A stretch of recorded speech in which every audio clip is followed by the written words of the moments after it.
Welcome to Be Well with Raquel. I'm Dr. Raquel Garzon, Wellness Specialist for Cooperative Extension at New Mexico State University. Today's segment is focused on one of the foundations of wellness, mindset. My guest today is Catherine Harston, a distance swimmer specializing in butterfly stroke, who's on the New Mexico State University swim team. She will share her personal experiences on mindset. Before we start, I feel like I should explain to our viewers what I mean by mindset. Mindset is all about how we view, respond to, and interact with the world around us, and it has influential components: our beliefs, our attitudes, and our inner thoughts. I always say that our mindset can either make us or break us when it comes to different aspects of our lives.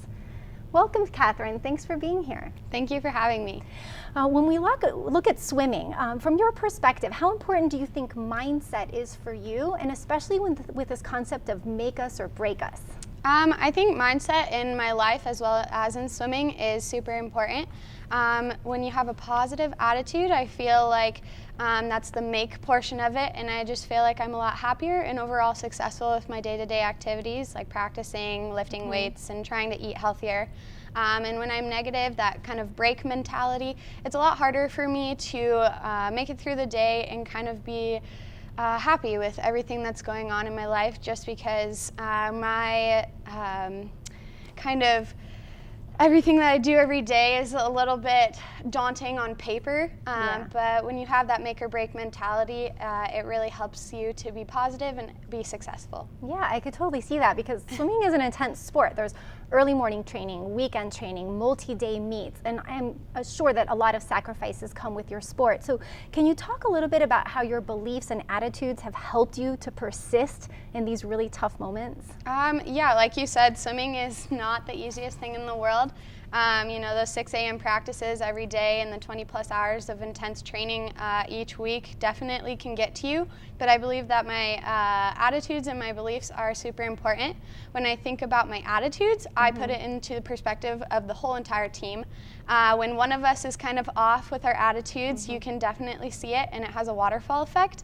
When I come to practice, I really try and focus on, if I've had a bad day, leaving that baggage in the locker room and coming out and trying to be really successful in the pool and motivating others so that we can all succeed. And when I talk about my beliefs, honestly, I'm a very textbook person. Okay. When I think of my beliefs, I'm one of those people who I put 110% into everything that I do. And I believe that the amount that you put in is the amount that you're going to succeed. And so I really try and focus on being successful with those types of things. But if I'm not, I'm okay with that. And I always make sure to reassess and hopefully be better in the future. Great, and I see that in you because I've worked with you. And so speaking of working with you, I know that there are lots of people out there that want to make changes, like to their eating and their exercise, and they don't realize like how important mindset is. And I worked with you on nutrition. And so if you can talk a little bit about how important you think your mindset was around nutrition versus just like people want to know what and how much, and I'm like, oh no, the mindset really matters. So I don't know if you can speak to that. No, yeah, I definitely can. When I came to you, I didn't really realize how big of an impact mindset has on your eating behaviors and healthy eating. At first, when I started to go through your plan and everything, it was really hard for me just because I was set in my old habits and my old ways of eating. But once I really started to get into it, I not only saw my physical benefits from it, but I definitely realized that mentally I was able to do the more important things and focus more on just those little tiny little things that can make you succeed.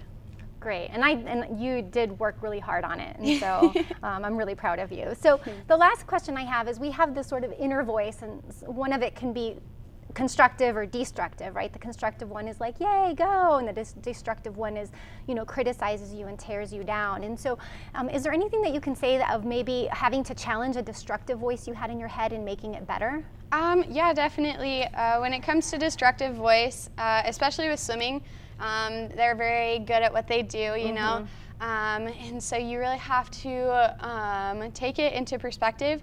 And what I try and do when I hear these destructive voices in my head is I really try to counteract them with positive thoughts and actions. And that's easier, and it's definitely a better alternative to those destructive voices in my head. I think definitely being positive about trying to be positive, I guess, about everything that I do is definitely something that helps me succeed on a day-to-day basis. Thank you so much.